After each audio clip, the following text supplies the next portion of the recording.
I'm going to get this panel started now. With apologies for the technical problems, I do blame the French immigration authorities, which are trying to rival the UK immigration authorities in making it very difficult to get a visa. So sadly, we've had to dial one of our panelists in remotely from Ghana, but we're really, really pleased that Abdul is joining us from Ghana, despite everything. To get us started on this panel, which is on the topic of digital financial services and fair taxation in Africa, I'd just like to welcome everybody who's already here. We've organized this to talk about the taxation of digital financial services like mobile money. DFS, digital financial services, have rapidly expanded across Africa and other parts of the world and are considered by many development agencies to be a key part of development and poverty alleviation. But at the same time, as many participants in this conference, of course, will know, low-income countries face really strong pressures to increase domestic revenue mobilization and face difficulties in raising tax revenues. So a growing number of countries in Africa, including Ghana, Uganda, Zimbabwe, and Kenya, have advanced or considered new taxes which target DFS, including levies specifically on mobile money services. And these have generated much debate, and there are disagreements about their impacts and about the rationale for these taxes, which we are here to explore today. My name is Phil Mader. I'm the chair of today's session. I'm the program lead of the Digitax program, which is part of the International Center for Tax and Development. Digitax focuses on research and engagement at the interface of digital financial services, digital IDs, and tax. So I'd like now to very briefly introduce our four panelists. First, joining us online, straight from Ghana, is Dr. Abdul Malik Iddrisu. Abdul is an economist specializing in the area of development economics and policy. Currently, he is the country advisor for Ghana under the Tax Dev program, based at the IFS in London. And his research has focused on taxation, financial inclusion, and poverty, as well as gender gaps in educational access and attainment. Then looking all the way at the other end of this long table, Adrienne Lees. Adrienne is a research officer at the International Center for Tax and Development and currently a PhD candidate in economics at the University of Sussex. She has recently completed an Overseas Development Institute fellowship in the Tax Policy Department at the Ministry of Finance, Planning, and Economic Development in Uganda, and her research interests relate to taxation, public finance, and economic development. Then, Grégoire Rota Graziosi. Grégoire is professor in economics and director of the, which I'm going to pronounce terribly, Centre d'études et de recherche en développement international, CERDI, here in Clermont-Ferrand. He's in charge of the research program on domestic revenue mobilization of the Fondation pour les études et recherches sur le développement international, FERDI. Now I finally know the difference between CERDI and FERDI.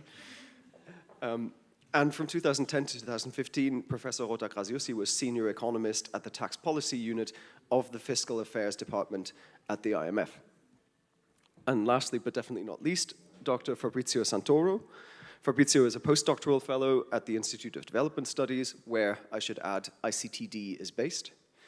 And he works with ICTD. He is research co-lead of the Digitax program, and he completed his doctorate in economics at the University of Sussex. His main area of work is taxation and public finance, with a strong focus on evaluation of public policy and data analysis. So, to launch the session, we'll be covering three topics. Firstly, why are different countries across Africa taxing digital financial services? And how are they approaching this? How are these taxes perceived?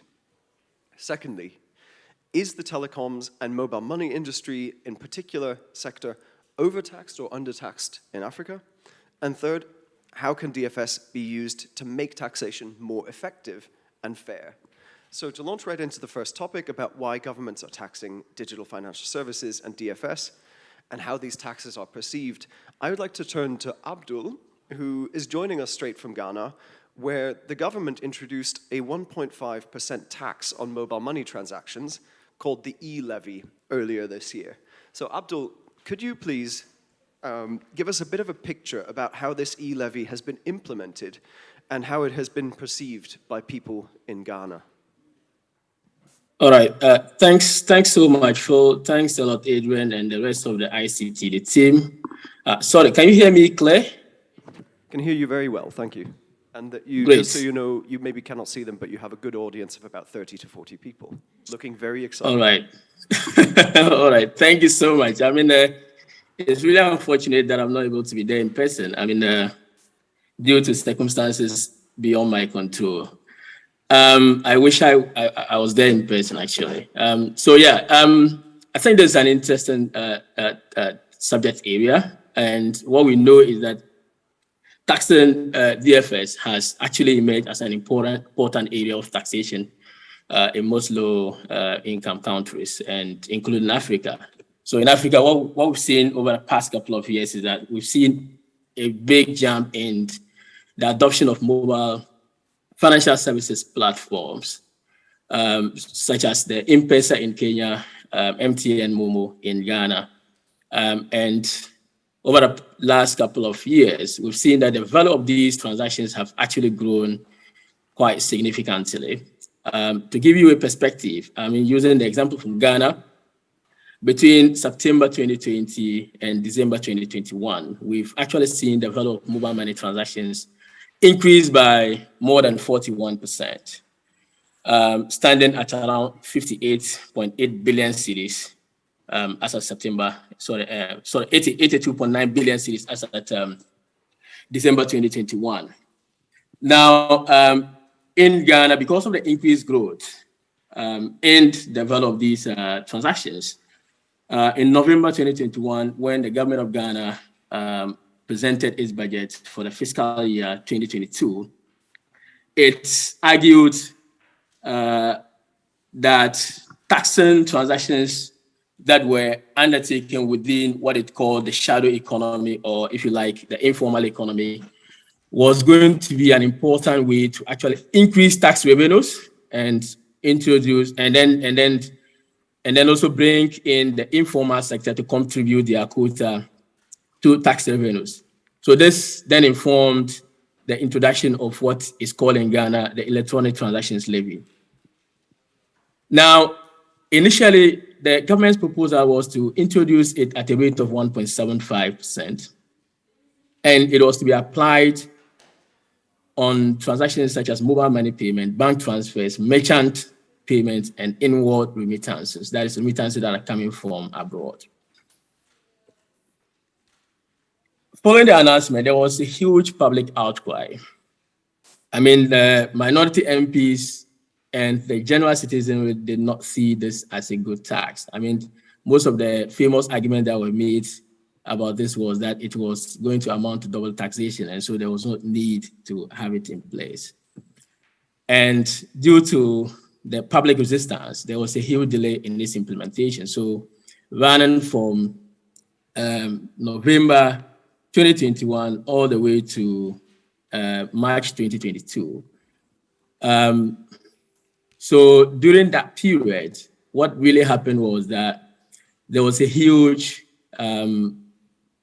public sensitization programs engaged in by the government, mainly to educate people about the need, for the tax and why we should have the tax in place. And the foremost, message was that, look, there are lots of people who are making money and they are not within the tax net, and the e-levy was an important avenue to bring them into the tax net. So, so a lot of town hall meetings were held and public sensitization programs were also had. And one of the other things that was, interesting about the e-levy in Ghana was that we actually linked the e-levy implementation to our development in several areas. So we said that, look, revenues from e-levy was going to, make it easy for us to support digitalization, make it easy for us to build the road infrastructure, make it easy for us to expand our hospital infrastructure, and then more importantly, make it easy for us to be self-sufficient to avoid going to the International Monetary Fund for public for funding support. So in March 2021, the policy finally was approved by Parliament and assented to by the President. However, there were important changes that were made to this to the policy in terms of its initial design at the time of adoption and implementation. So firstly, one key thing that was made to the policy was that the rate was reviewed from the initial 7.5% to now 1.5%. And its coverage, the coverage of the levy was also, limited or reduced to cover a few transactions than earlier envisaged in the policy. So in terms of coverage, the policy actually applies to mobile money payment. A lot of payments into and out of mobile money accounts. And just to give you a sense of which transactions are within coverage here, we have, if you're making mobile money transfers between wallets on the same electronic money issuer. So the electronic money issuers are the telecos that we have here. So you could have the Vodafone, the MTN. So if you're making a transfer within the same electronic money issuer, and it is across different accounts, then that transaction will be charged the levy. Abdul, I'm sorry to stop you there. It's really interesting, but we maybe can go into the details, full details a little bit later, but I'd like to remind all our panelists at this point that we agreed 2 to 3 minutes answer per question, so that we can get through everything and have time for audience participation towards the end. But great start there, telling us about this policy process through which the e-levy came about. I'd like to ask Adrienne. Adrienne, you were in Uganda in 2018. At the time, the government introduced what was probably the first tax on mobile money transactions. What was the process by which this tax on mobile money transactions in Uganda came about, and why was it so controversial there? Okay, thank you, Phil. And thanks, Abdul, for introducing the e-levy. So in Uganda, there were certain things that made this mobile money tax interesting and new in terms of the sort of way the tax policy has now increasingly been made in Uganda, but at the time it was a bit more new, where it was initially sort of driven by, it came very late in the budget cycle. That was one thing that was kind of unusual. And then it was also driven by an initiative from the President's office. So the Ministry of Finance had their kind of setup of tax policy amendments and new proposals that were planned for in the budget cycle. Some of those had been rejected by Parliament. So they kind of came at a late stage saying we need to fill a budget gap. And the President had sent a memo to the Ministry of Finance that he was very concerned that there was under-taxation of the telecommunications sector and also the informal sector. And this initiative to tax mobile money was sort of driven out of that, and the policy was developed very fast. So normally in the budget cycle, we would start developing new policies to introduce in July, in the September previously, and this policy sort of emerged in about March, which left a very short time to develop a proper, fully fledged proposal, and as a result meant that the policymakers were sort of on the back foot and had to bypass certain protocols and certain established ways of doing business in policy making. So for example, we didn't really do a proper impact assessment of the mobile money tax because there was just a lack of time and a lack of data and availability of information to really figure out like where would this burden hit, what would be the likely effects. So it was all a bit experimental. And subsequently, at the time, Uganda was kind of innovating in inverted commas, on a mobile money tax. And subsequently, we've seen quite a lot of other countries pick this sort of tax policy. So now Uganda looks like a trendsetter, which is quite interesting, because at the time it was really vindicated. In response to the policy, when it came out on the 1st of July, so that's when the policy is implemented, it was already known a couple months before that because it gets approved by Parliament. But the real outcry came on the 1st of July, and the policy was super disliked, widely protested. It got wrapped up in there were a couple of amendments to excise duties at the same time, and one was the social media tax. So this is a sort of related tax applied to all social media accounts and if you hadn't paid your daily sort of tariff, you couldn't access social media apps on your phone. So these two policies were really seen as like a way for the government to be firstly controlling public dialogue through taxing social media, but also controlling more and more of how people were doing business. And mobile money was really seen as a core part of like the activity of the country.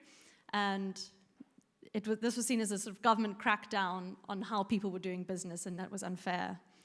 The wide-scale protest led to the government actually redeveloping and changing their approach. So the tax was later only levied on withdrawals, whereas at the start it was actually levied on all transactions as a percentage of the transaction value, which was also sort of unusual to levy a tax on the transaction value. And I just say one last comment, sort of the wider context of this.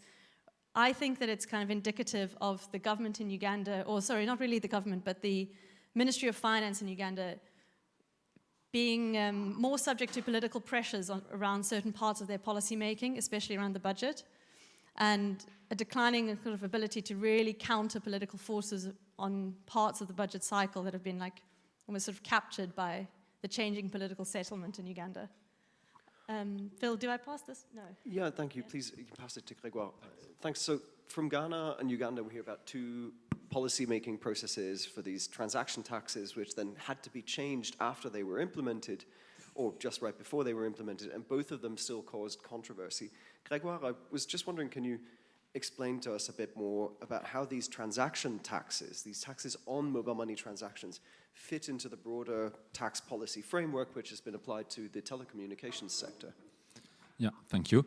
Okay, this tax on financial services are similar or maybe part of what we call a tax on OTT, over the top. That means over the top services.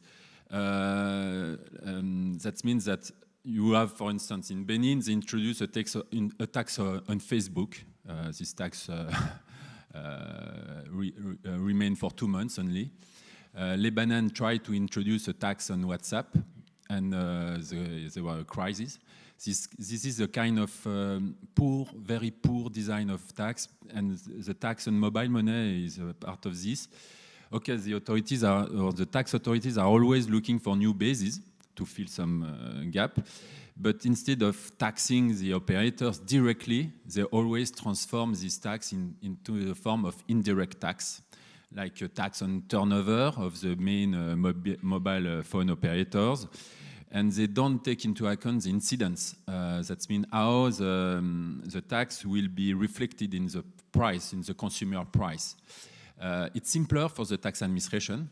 And if I want to be even provocative, I'm aware that in some countries, it's private firms who are selling the device to raise this tax with a contract which propose a share. I don't know if it was the case in Ghana or in Uganda, but there is a well-known Haitian firms who are selling this device to raise this tax and take 20, 30, 40, or even 50% of the revenue. But I don't know if for this kind of digital finance services, it is the same case.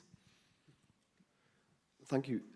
So lastly, Fabrizio, part of what some of the governments taxing mobile money transactions have been arguing is that these taxes are a way of bringing actors in the informal economy into the tax net, at least, as Grégoire was saying, indirectly. Is there any merit to this argument that you could use these taxes to bring the informal sector into the tax net? Yeah, thanks, Phil.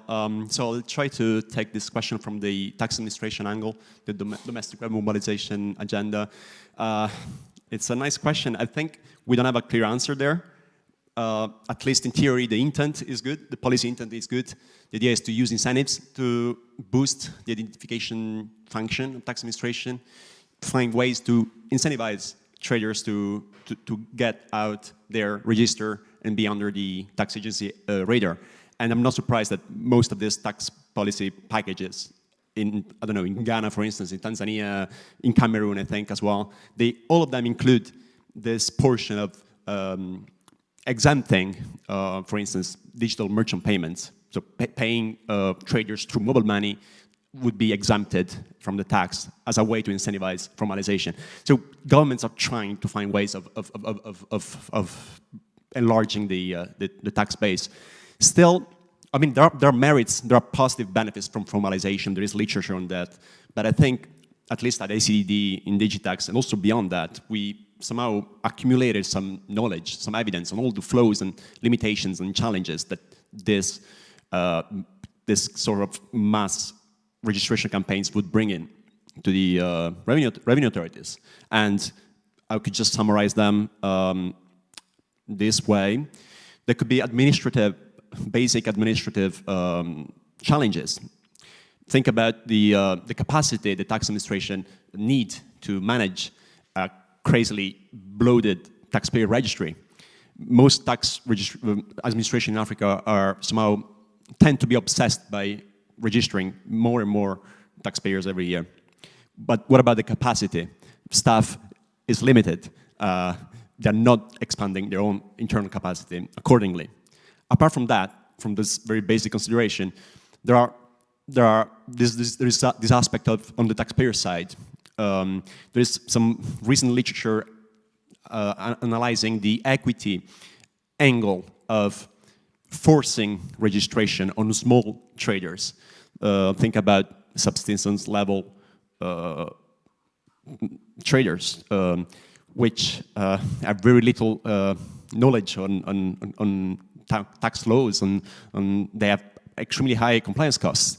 How fair is then to just force them to register? There is some initial evidence showing that they would lose competitive advantages, and they would, suffer in terms of profitability and livelihood in general.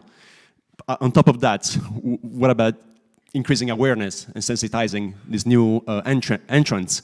There is very limited evidence around around revenue authorities trying to help the least knowledgeable entities to comply. Also, there are elements on, all these aspects of behavioral responses from taxpayers are actually very interesting from research. There is evidence from, adopting new technologies, like, electronic billing machines, and responding in a perverse way. So it's not clear then if this new forced registration would then comply. One thing is registering. Another thing, of course, is complying accurately filing and paying. We don't know much about that either. Last point, on the policy side, I think there are some distortions there as well. Governments, tax administrations tend to have fixed targets on registrations, on number of registrations they have to meet every month. That's, to me, somehow distorting their actual basic functions of registering, because they are pushed, of course, to increase their taxpayer registry as much as they can. And this is just a way of doing that.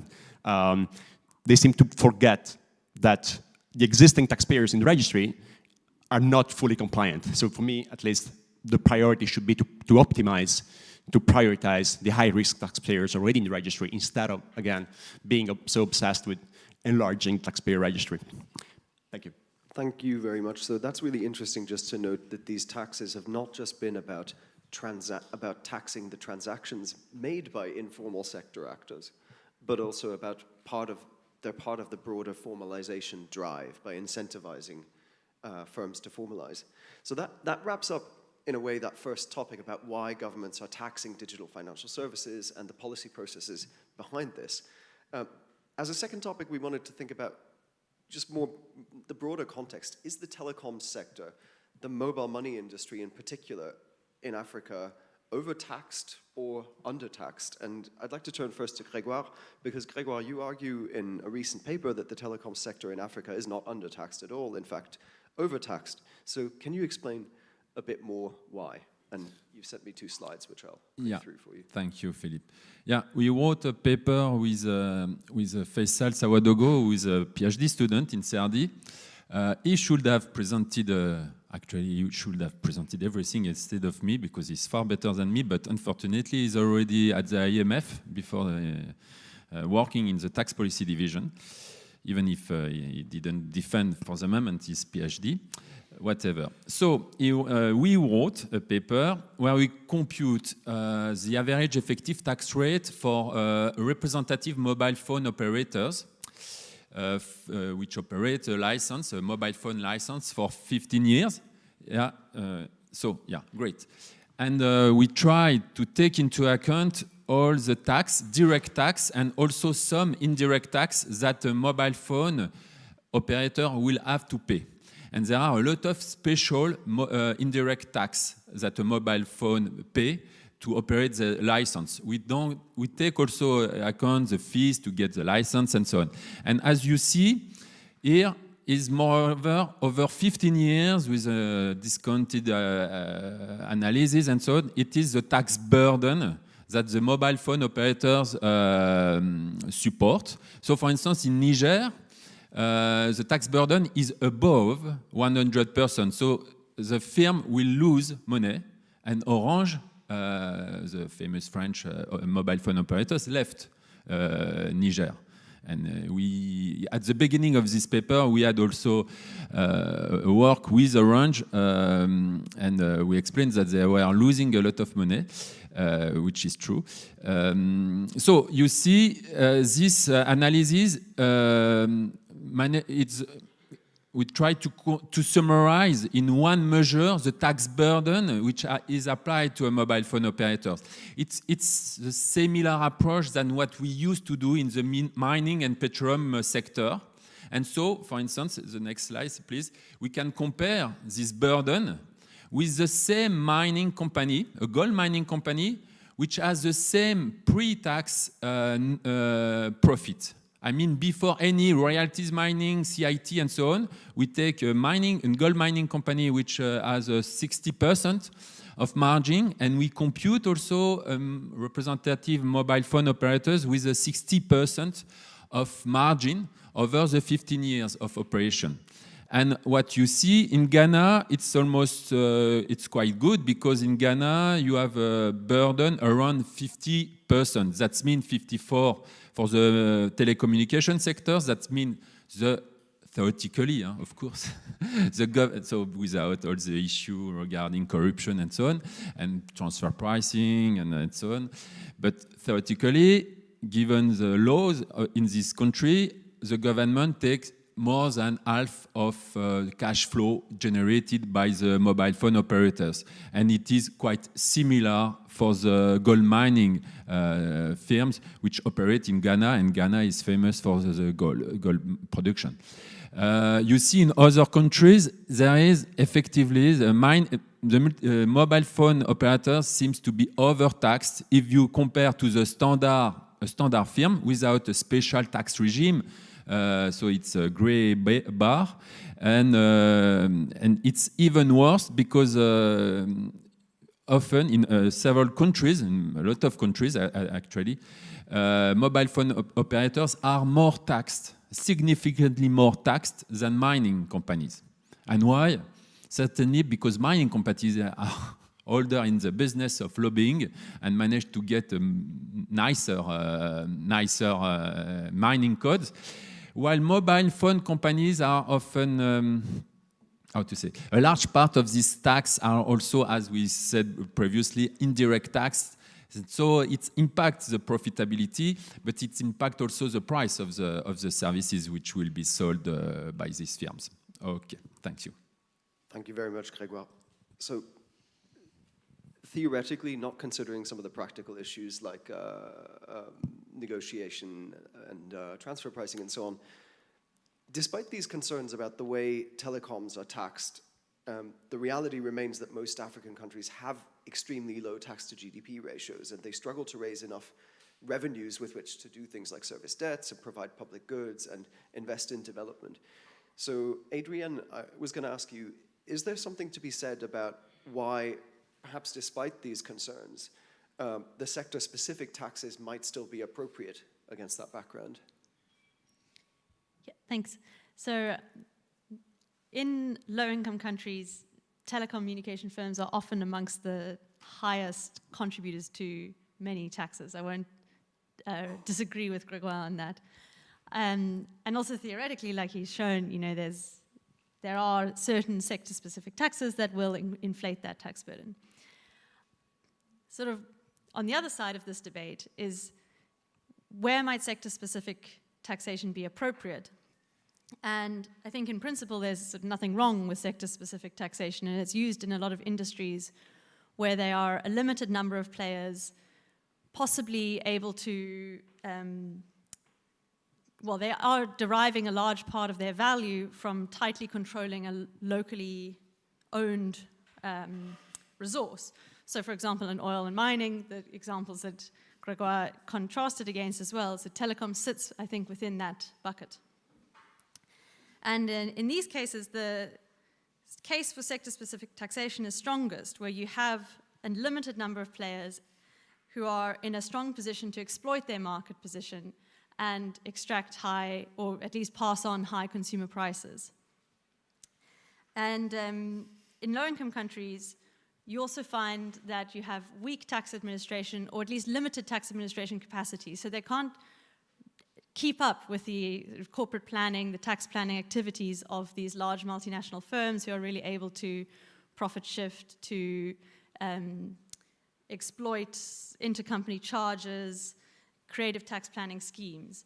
So in those sorts of cases, we see that sector-specific taxation that is easier to administer, is simpler to administer, and low cost to administer for the revenue authority can try and recover some of those low profit, or the low realized profit taxes, I should say. I think just as a last sort of caveat to all that, this is only sort of really appropriate when they're properly designed, taking into account where the burden will fall and how especially vulnerable groups will be affected by those sorts of taxes. So I think, you know, this goes back to why mobile money taxes in Uganda and other countries have come in, because it was sort of seen as a way to recoup some revenue from this industry that was seen as a sort of large revenue industry.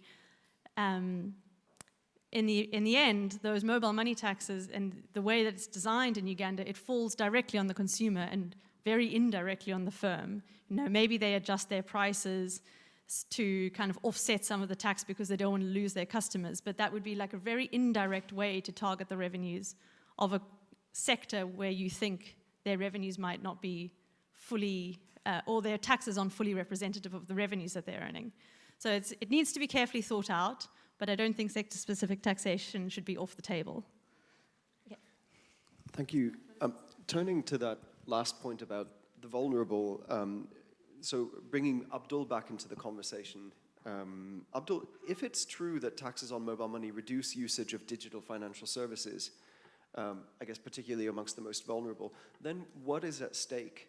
So how much credence should we give to arguments that a reduction in mobile money usage would harm macroeconomic growth or the financial welfare of households? How much attention should we pay to this concern?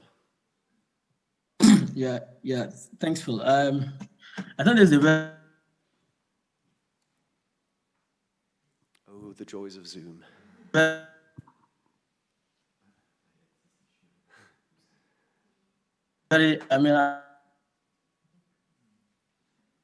At this point, this is a very tricky question to ask, and especially because we don't have enough data to be able to. That is worth mentioning, is that theoretically we can actually conceptualize that the biggest bring has to do with the fact that they may lead to lowering the usage of financial services, as you said.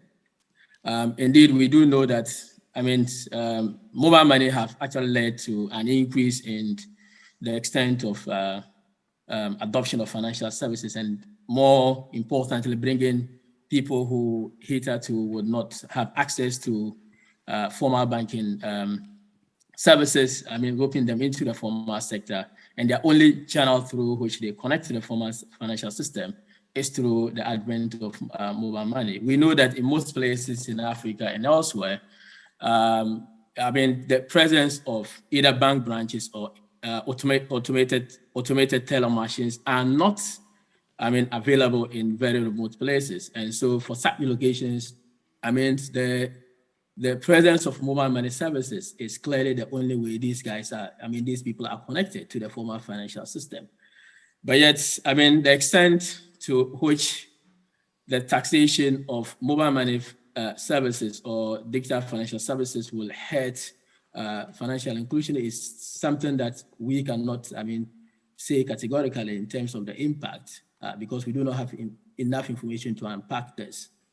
But be that as it may, we could say that yes, the financial inclusion may suffer due to this tax, and in terms of whether the reduction in mobile money usage would actually hurt macroeconomic growth or financial welfare of households. I think this is an area obviously we still don't also know so much about in terms of because there's really very limited amount of data available. But the point to make here is that the fact that mobile money is popular in so many countries actually shows a good level of preference for them because mobile money services actually brings convenience and also reliability. So one will expect that if you impose taxes on these services, it will likely reduce the usage of these transactions, these services, and then also have some negative implications on welfare. So I think there's something we can take away from here in a theoretical way, but it's important for us to get down to data to be able to unpack these relationships. Thank you so much. Phil, I'll leave it here for now, yes. Yeah. Thank you so much, Abdul, and the other panelists on this. So to reiterate just, it's likely that taxes on mobile money will reduce mobile money usage and that there are potential knock-on effects from that in terms of the effects of financial inclusion, but we need further research in order to fully understand just how meaningful that is or in what ways it's meaningful. And the mobile money sector or the telecom sector may be overtaxed relative to other sectors or is overtaxed relative to other sectors, but there may also still be arguments for taxing it quite heavily. So on to the third and last topic then, which is a bit of a different one, which is more about the administration and the payment of taxes. How can digital financial services be used to make taxation more effective and fairer? And for this, I'd like to ask Fabrizio first. There's an increasingly widespread narrative, as you've already mentioned, that digital transactions can help with formalization, but also that they create data and information that tax administrations could use to determine tax liabilities and to detect tax evasion. So how realistic is it in many low-income countries that this type of data can be effectively used to determine tax liabilities accurately or detect evasion? Thanks, Phil. So yeah, this I think fits in the current pattern of tax administration being super hungry for new data and finding ways to get as much data as possible on economic activities. Tax administration are implementing new technologies such as electronic billing machines, for instance, which would just generate huge amounts of data that then would be used to define the taxable base. So again, I see it as a huge possibilities in terms of potential for tax administration to just exploit the vast amount of data generated by digital financial services. Even there, I'm not sure on what we know about that. There is some literature, recent literature on nudging, communicating with taxpayers and informing about these discrepancies captured through some more or less sophisticated cross-matching of data sets. And I mean, impacts are, I think, are positive. There's a recent work from Latin America where the tax administration would just collect data from financial institutions, banks, and after some cross-matching, just identify huge gaps in what taxpayers are reporting for tax purposes. And then informing taxpayers about such gaps would then generate a response, a positive response in terms of compliance. But again, apart from that, very little is known. We know a lot, again, about the challenges. And this links to what I was saying before about how realistic it is now for tax administration in low-income countries. Well, first of all, I think there's a problem on the enforcement capacity. Once you once you capture such gaps, such discrepancies, imagine that tax administration have access to mobile money data and are able to quantify sales of traders and identify then the gaps in terms of reporting. How to enforce that? Communicating with taxpayers is already an issue, especially in countries I've been working in. It's difficult to identify them, to locate them, to communicate with them. So very basic challenges. Once you define this gap, how to enforce that. And then also in terms of the credibility of such enforcement, it's then clear whether taxpayers actually believe the threat that tax administration presents there. But then again, there are other challenges that we could reflect on in terms of internal capacity. Imagine again, huge amount of data coming into tax administration systems. Are those systems capable of handling all that data? What about skills of staff, the capacity to analyze them properly, to perform such cross-matching exercises? There are some positive examples, of course, of data labs being created in tax administration, but very little is known in terms of impacts. But then apart from that, there are some external challenges, external factors that tax administration have to consider in terms of simple, setting up data sharing agreements. It would be extremely difficult, I think, to coordinate with mobile network operators and agree on some sort of data access or sharing. I'm not aware of any context, in Africa at least, where that is happening, where tax administration are accessing data from MNOs. The legal aspect is also important. MNOs are pretty jealous of the data, I imagine. Think about the privacy and confidentiality issues as well.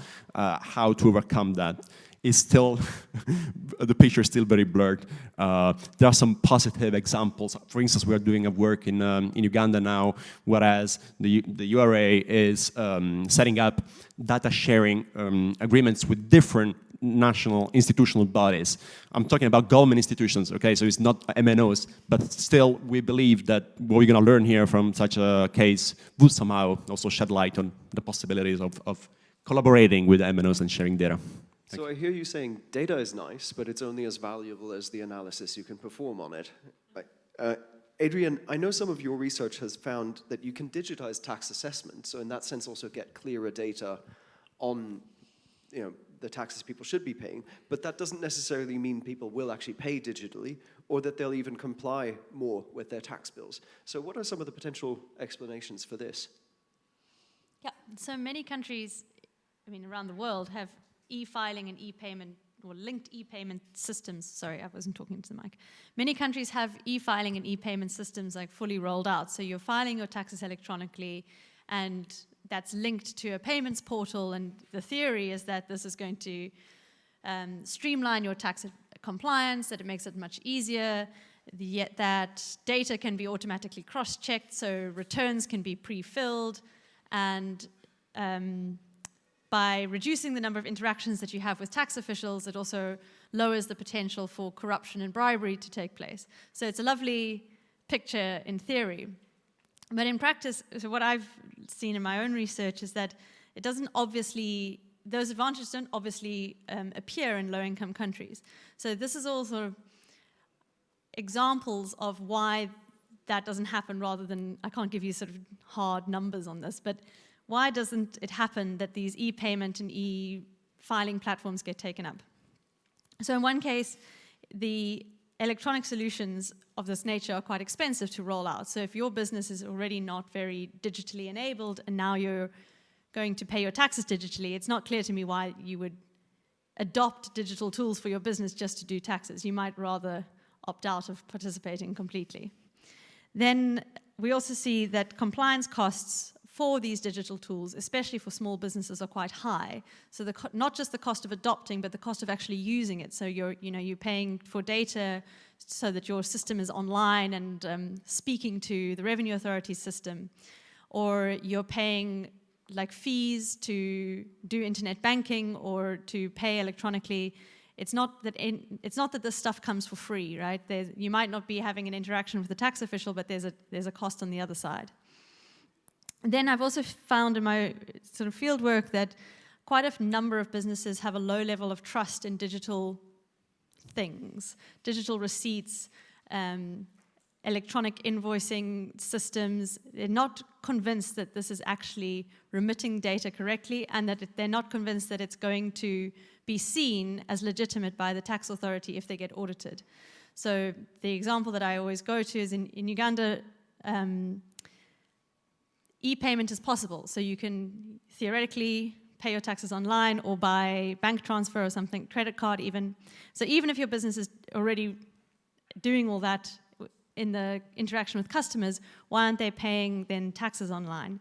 And what I found was that even for large businesses, they prefer to go to the bank with bundles of cash, deposit it at the bank counter, and get a physical receipt, because that physical paper receipt is what's trusted, even by the revenue authority. So if you get audited, they want to see the physical paper receipts, not the one that you get on your phone or the one that you get over email. It's just not, the level of trust in these digital tools is not necessarily there, even by the revenue authority who've rolled out these initiatives. So I think there's quite an interesting thing around how to build up that trust, and what does it take incentives-wise to get people there.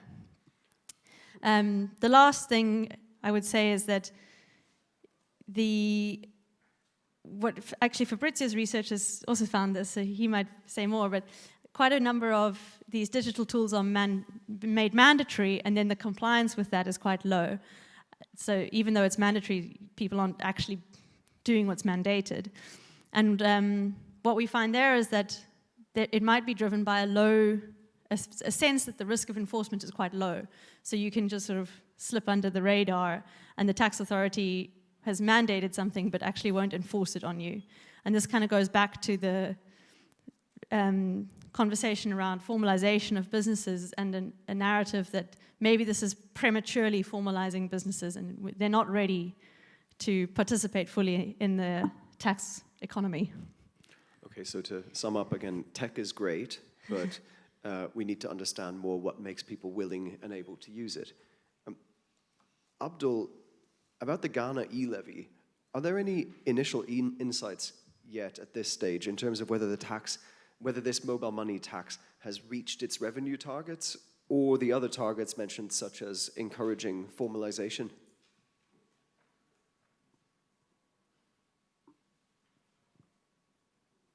Can you hear us? Yeah, yes, thanks. Thanks, Phil. Yes, so I think there have been some assessments done by the Ministry of Finance and the Ghana Revenue Authority on whether the e-levy has actually achieved its revenue targets. That is after the first month of implementation the levy started on the 1st of May. So after, during the month of July, there were some initial assessments that were done. I think what I want to say on this is that I think, for any meaningful assessment to be done on a policy, the benchmark should be good, right? So the beauty of the assessment, whether the policy has performed or not, is heavily dependent on how good the pre-reform revenue projections were done. Unfortunately, there is very little information about how these things were estimated. So at the time of policy announcement in the budget, the e-levy was projected to bring in around 1.2% of GDP, right, which is quite big. 6.9 billion Ghana cedis. And when you break this thing down into monthly averages, you are looking at something in the region of 600 million per month. That is quite huge. So during the month of May, which was the first full month of the rollout of this policy, the amount of revenue that was brought in by the policy amounted to around 57.6 million, representing just around 10% of the monthly revenue target. So on the basis of this, one would say that the policy actually underperformed. From where I sit, I think that, so Phil, I don't know how much time I do have on this, so I don't want to be too... Hi, Phil, can you hear me? 30 seconds to 60 seconds. Okay, thanks, yeah. So from what I think, I think there were, because of the changes that were made to the policy at the time of actual implementation, I think a good revenue, a good analysis of the performance of the policy would, is one that would have actually been based on a revised revenue projection prior to the implementation, at least incorporating some of the changes that were made to the policies. And this weren't done. And so if you do assess the actual outcome of the policy to what was projected before implementation was done, one would say that revenue did underperform. But at the time of implementation, some of the key things that we realized were that there were implementation challenges. Most charging entities were not able to fully roll out the policy. And then also the coverage of the policy was also reduced, which I alluded to earlier. So these things clearly would affect the revenue yield. And in my estimation, these things will account for not less than 70% of the revenue underperformance that we are seeing, right? Aside the usual behavioral effects. Okay, so I'll leave it here. Thanks. Yeah. So in a way, to summarize, great expectations in terms of revenue mobilization, but not great performance, and we still don't fully know by how much or what the causes for that were. Finally, Grégoire, taxation isn't just about raising revenue, but also about government spending. So is there anything we need to know about how DFS can increase the quality of public spending? Not DFS taxes, but DFS themselves. Yeah, thanks. Yeah, you're completely right. Personally, actually, I'm convinced that taxing DFS is one of the worst ideas government may have in terms of tax policy. Beyond the issue of expected tax revenue, because if you are not naive, you increase one revenue, but at the same time, other revenue may decrease, but they are not taking into account. The indirect tax on DFS will have a damaging effect on financial inclusion, for sure, through the increase in price of relevant services. And financial inclusions participates explicitly to the improvement of the quality of public spending. For instance, we can take the example of poverty alleviation. More or less, in the world, you have two main policies or options. Either reducing the price of the basic goods by VAT exemption and subsidies. Okay? Other, improving revenue of the poorest household through cash transfer programs. Okay? The latter, of course, allow a better targeting of the poorest household, but it needs at least some financial inclusion. And you have to consider that taxing DFS in a dynamic approach, where this innovation is to be propagated across the society. Of course, you can say that, look, I introduce a new tax and people still continue to use mobile money more and more, but the rhythm may be slower, and so you increase the digital divide between some poor countries and the others. So, I believe that DFS taxation is a poor idea. So, to sum that up, possibly a bit too editorially, spend now, tax DFS later when they've propagated through the population. I think we can have a lot of discussion about this. I note that we've talked for more than 50 minutes, which is slightly longer than the 4 mayors of Clermont-Ferrand. But we started only 15 minutes late, which is not quite as late as the 4 mayors of Clermont-Ferrand. I hope you're not as thirsty and hungry as yesterday. So I had asked the 4 panelists to prepare short concluding statements. Instead, I would suggest maybe at this stage that we open up the floor to your questions, and maybe you can build your concluding statements into your responses to some of the questions that we'll receive. I'm going to hand off this mic. Actually, I'm going to walk around with this mic. I see a hand here, a hand there, a hand there, and a hand there. Maybe we take these 3 questions first, and please, I'll try to ask the others to raise their hands again for the next round. If you have a question directed at a specific speaker also, please mention their name. And your name, yes. Okay, I'm Christian Lambert, coming from University of Chang, Cameroon. I just have a couple of comments concerning the experience my country had introducing taxes for mobile banking beginning this year, January 2022. They have included a taxes of 0.2%. And these have implied a lot of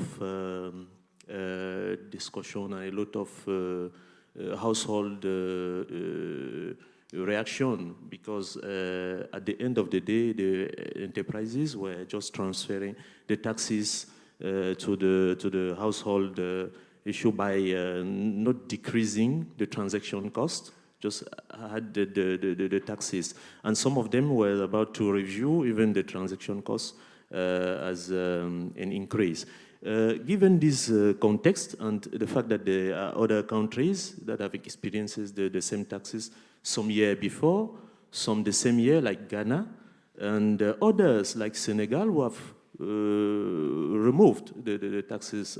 So sometimes some other country were considering the health crisis by removing the taxes. So I'm joining the point of Rota, talking about that there are other sectors, they are not, the taxes and the mobile money is higher, because we should look at the social impact of these taxes. The paradigm, the financial inclusion paradigm also it should be also verified, because in developing countries or like my country, mobile money is more used than the formal banking system or having a mobile banking account. They are using a lot. So some of them are seeing that the prices is increasing and is a big problem. So financial inclusion and also the money transfer, the amount of money transfer is not almost increasing every time, because if the citizens don't use mobile money as before, even the expectation of the government to have a money will not be effective. Thank you. Are any of your panelists who specifically want to respond to your comment? Yeah, I said my comment is joining the point of Rota about the fact that the taxes is not, the mobile money account should not be, we should look at a way to tax other sector more than this is the experience of my country. It's just a contribution for them. Thank you. I saw you had a hand up, and then maybe I could ask you to pass the microphone to the gentleman in the middle behind you after you're done. Thank you. Hello, my name is Marie Odigier. I was in Congo-Brazzaville for 4 years, and my field is culture. And I would like to talk about music, because the cost of the mobile phone and internet is a big problem for the development of music, because we know that the new model is streaming, and so in Africa, it's artists cannot earn money like in France. So I would like to know if, when you say that the telecom are overtaxed in Africa, is it the same for internet? Okay, thank you. My name is Ronald Waiswa from Uganda. I think a country where some of the papers were being discussed.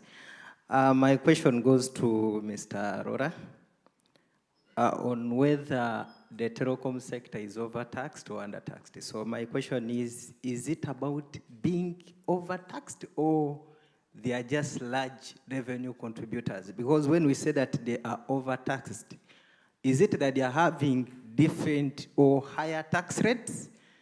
And so it would therefore be important to tell what is the real effective tax rates of the telecom sector vis-a-vis other sectors in the economy. When I looked at the graph, which I actually failed to understand, I saw there are things to do with the labor taxes. And my understanding by labor taxes, maybe I'm assuming wrongly, but I'm thinking it is maybe things like to pay as you earn. Now, if I'm employed in this telecom sector, and this telecom sector is paying pay as you earn, is that tax for the telecom sector or the employee? And then I saw things to do with corporate income tax, because the rate is 30% for all.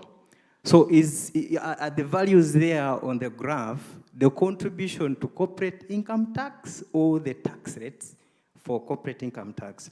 I think in Africa generally, what we need to understand is whether African revenue authorities have the capacity to effectively tax the telecom sector.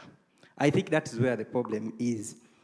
But also, when we try to understand the telecom sector, we also need to know that the telecom sector, what exactly is the telecom sector? For instance, when you come to Uganda, you'll find these telecoms engaging in different business activities. They offer loans, they have insurance services, they're even selling real goods, like the MTN in Uganda is selling solar systems.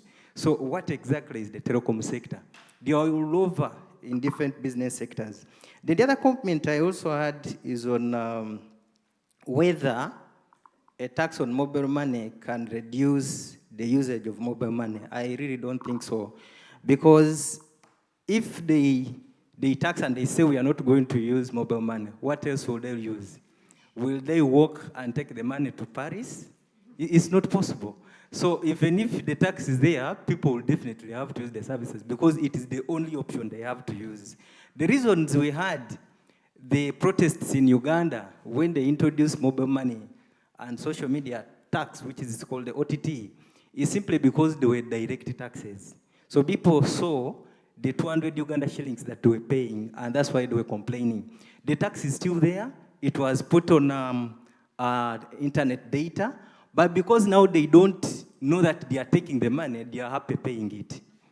So that's the only issue.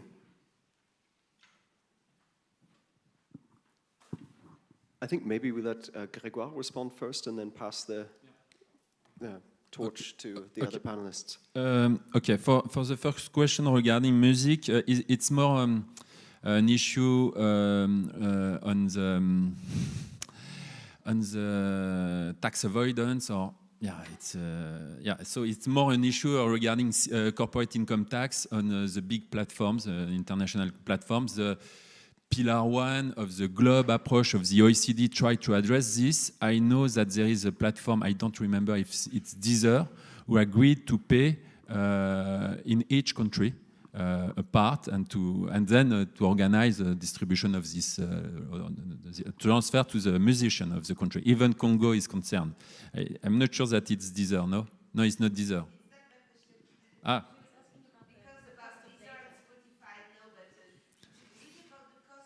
Yeah, the cost, you have, okay, sorry. Yeah, a large part of our analysis, we use data coming from the GSMA, which is more or less a lobby, a group. We compile a lot of data from all the mobile operators in the world, and the GSMA, you can disagree with them, but a large part of their analysis is about the affordability of an access to internet and so on. And yes,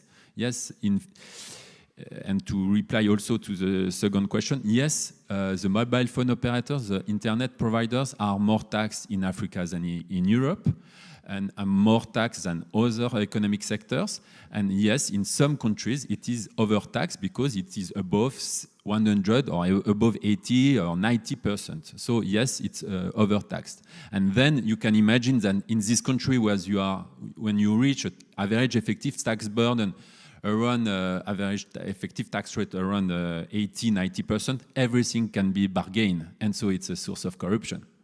And when Orange left Niger, who is in charge of this, the former subsidiary of Niger, someone who is close to the power. So we are back to other issues that we know in mining and petroleum.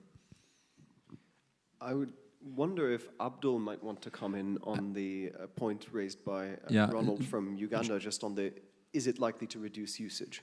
Yeah, just a point. I'm not an expert of remittances, but I'm quite sure that someone, a Senegalese living in France, can transfer physically some money, and there is. I'm not an expert in this.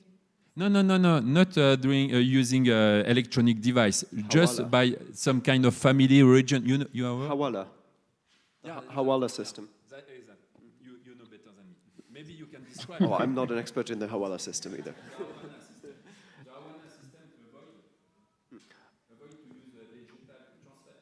Abdul, should we, in a way, to repeat the question from earlier, how concerned should we be about the risk of reduction in usage? Yeah, I think it's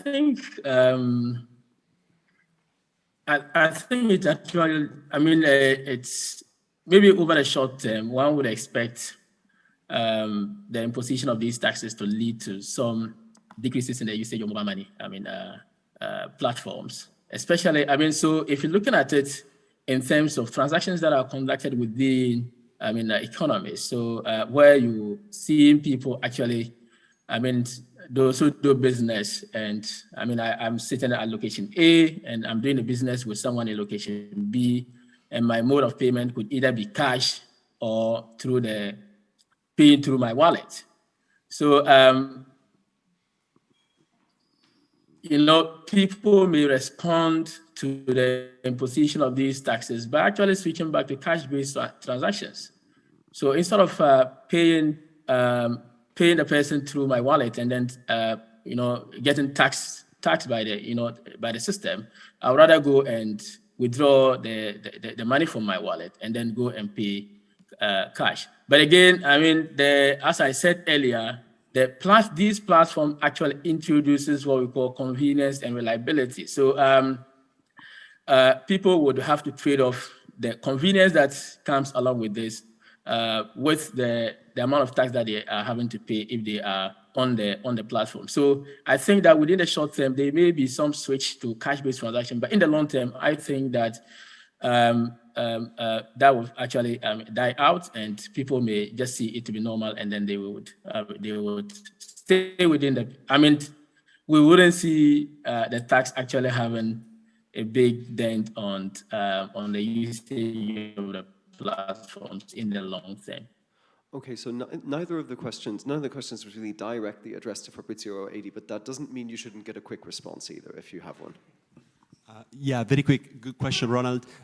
We are producing new evidence around this in Digitax. For instance, in the case, it's very puzzling, right? As you said, in the case of Kenya, the mobile money taxes were introduced in 2013.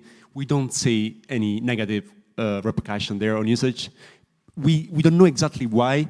Probably it's because at that point in time, mobile money was expanding significantly to the population, and Pesa was providing new services. There was a different vibe in the country. But for instance, in the case of Tanzania, we see an immediate negative response in terms of usage, volumes and values. So I think it depends on the context. Another interesting point that you mentioned is about, for me, about how the tax is communicated to users. So it would be nice to study the difference on whether the tax is made salient, the fee is made salient to users. As you said, the SMS would indicate exactly how much the fee is, compared to situations in which the fee is included and not disclosed.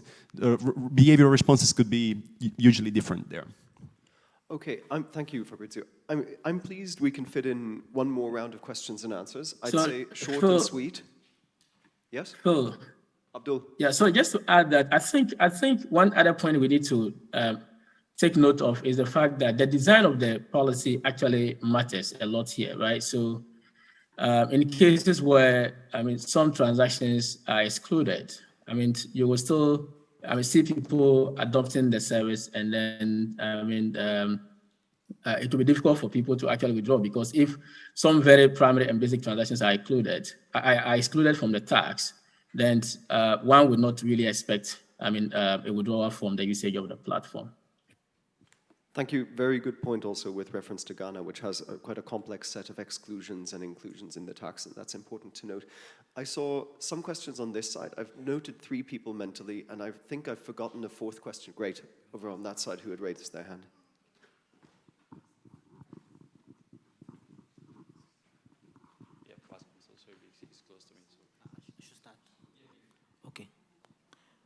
Okay, thank you so much. I'm Armand Bouchouan, lecturer at the University of Chiang, Cameroon. I have a general comment, maybe general question, and maybe it can be addressed to Professor Grégoire. So I would like to know if the mobile tax burden is not really concerned with the nature of the market. Because, in some African countries, the mobile money market is not really competitive. So do you think that the nature of the market can explain maybe the level of the tax burden? Thank you.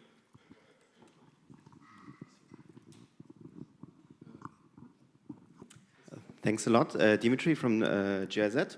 So assuming just for a brief moment an imaginary world that the G20 and OECD reforms actually do go ahead and that Pillar 1 and Pillar 2 will be enacted. Can African countries actually afford to dissolve their digital taxes? Or are those revenues actually already now so important that African countries, the ones that you worked in, for example, Uganda, Adrienne, are here to stay, and those African countries you worked in would be better with staying away from at least Pillar 1. Thanks. No, that side, and then I'm coming.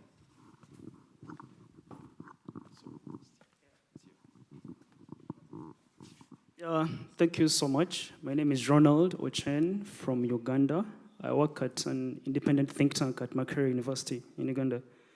So mine is more of I think I would like to just comment on what my colleague Ronald from Uganda has all said. I don't want to dismiss what he has said. I mean, he works at the tax body, so probably they have a different perspective.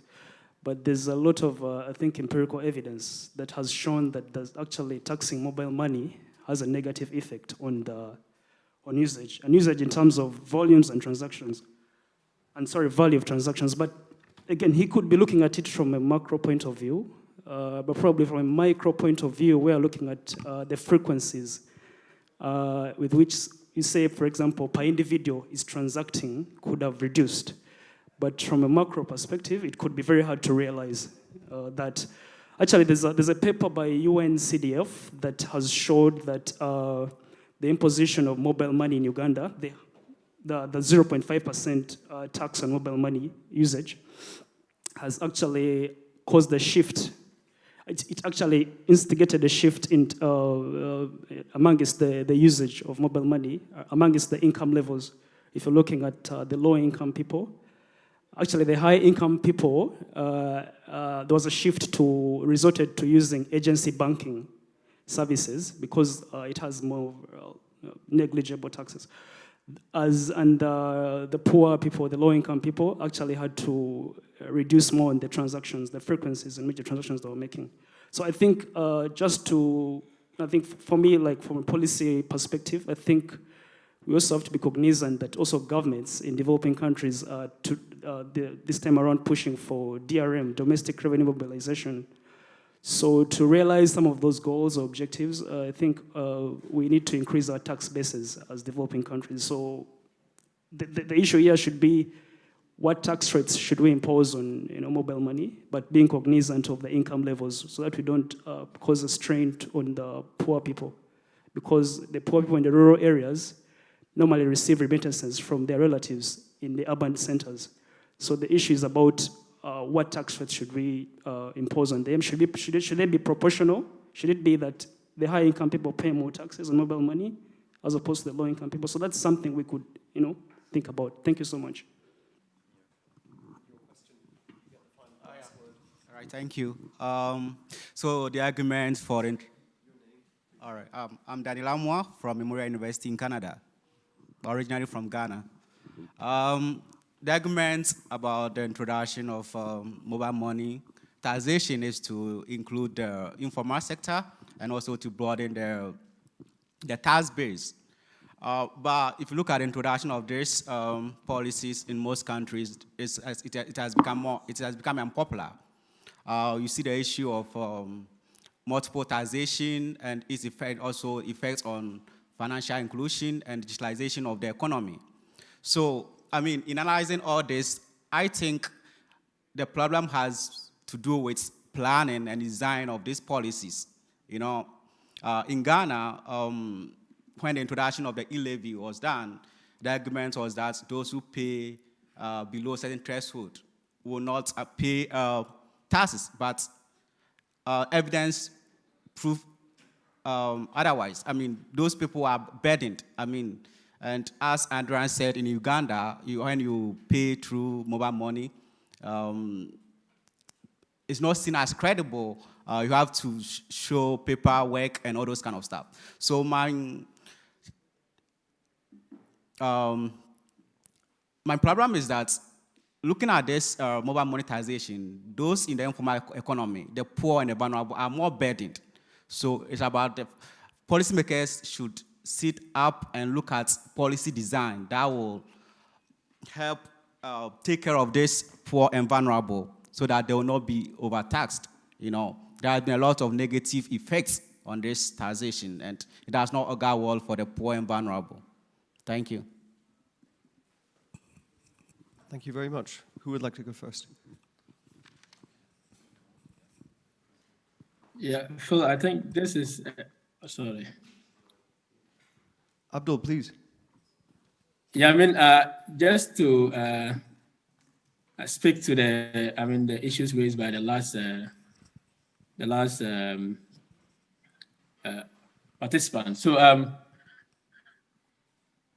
I think issues of whether these taxes are regressive or not are things that have in most cases been considered, especially in the case of Ghana.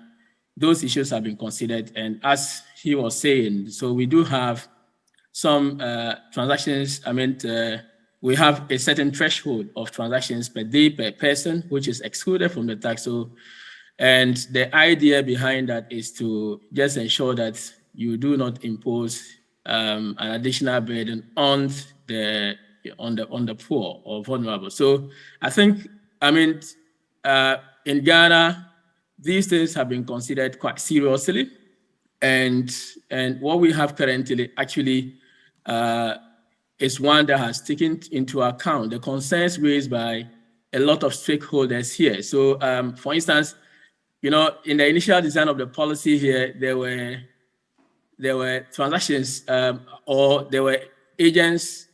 The policy was supposed to be applied on merchant transactions or agent transfers.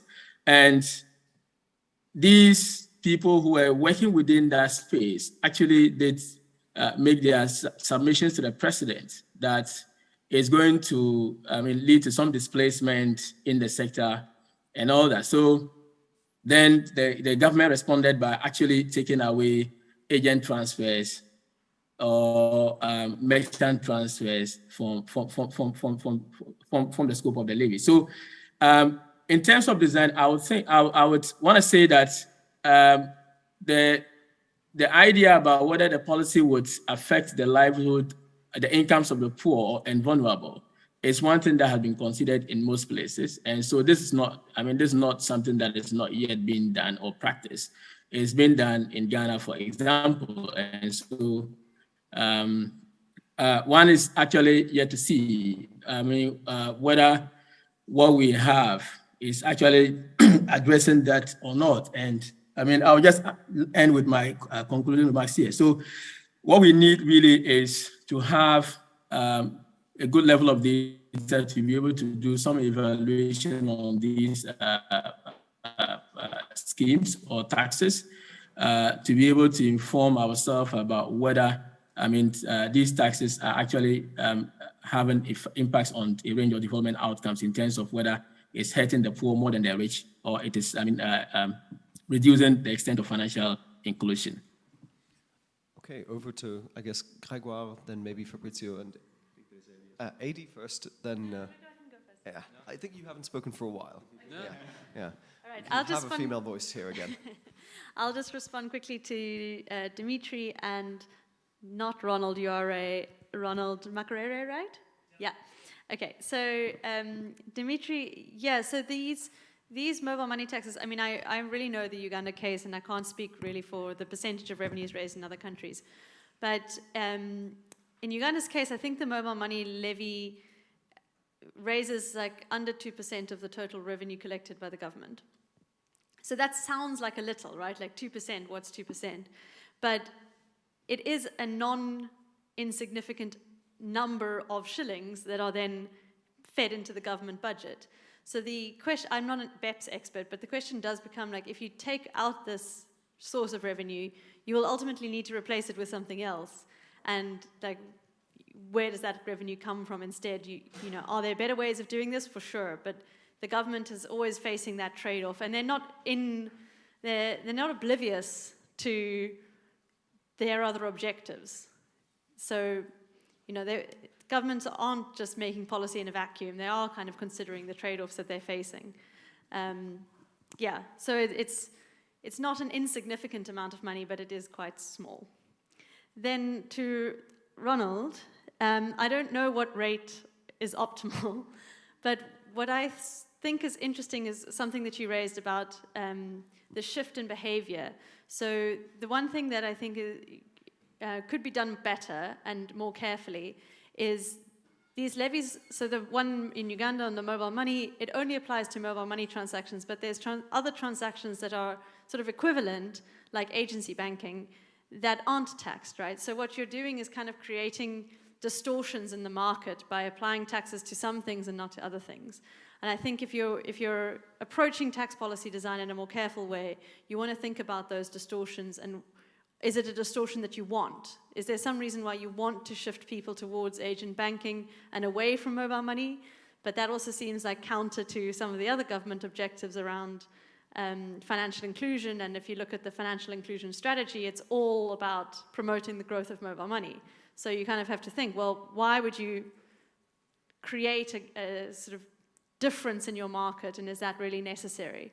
And if you're rethinking these mobile money taxes, maybe you're actually thinking, should we apply them more broadly at a lower rate, or shift, or have some sort of threshold, or shift the way that its burden lies? So I think it's an interesting question to think about, and like, where do these distortions come up, and what effects do they have? Yeah. Okay. Thank you. Honestly, tax, as we say in France, following Colbert Ministry of Finance of Louis XIV, taxing is the art of plucking the goose without too much nose. I mean, taxing mobile money.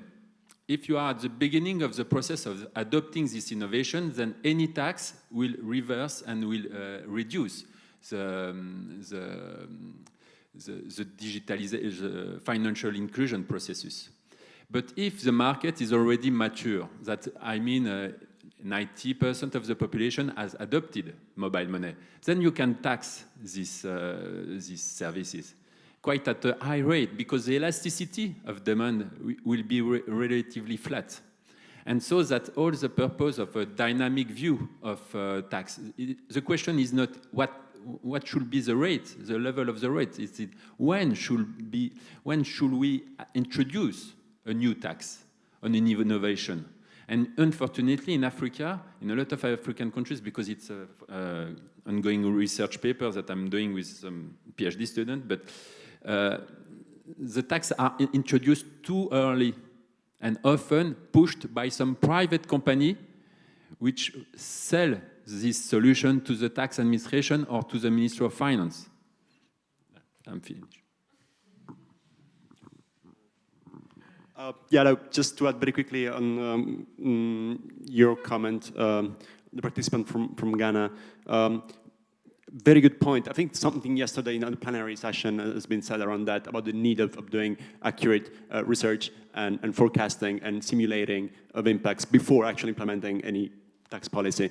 And currently in Ghana, we are trying to collaborate with Uniwider, for instance, trying to collect new data from users. The tax is already there, of course, but we want to do some micro-simulation exercise to understand what would happen if then the tax rate would change. That's quite likely, right? From other countries, we see that there are many frequent changes on the structures. So at least we hope to inform policy through this micro-simulation exercise.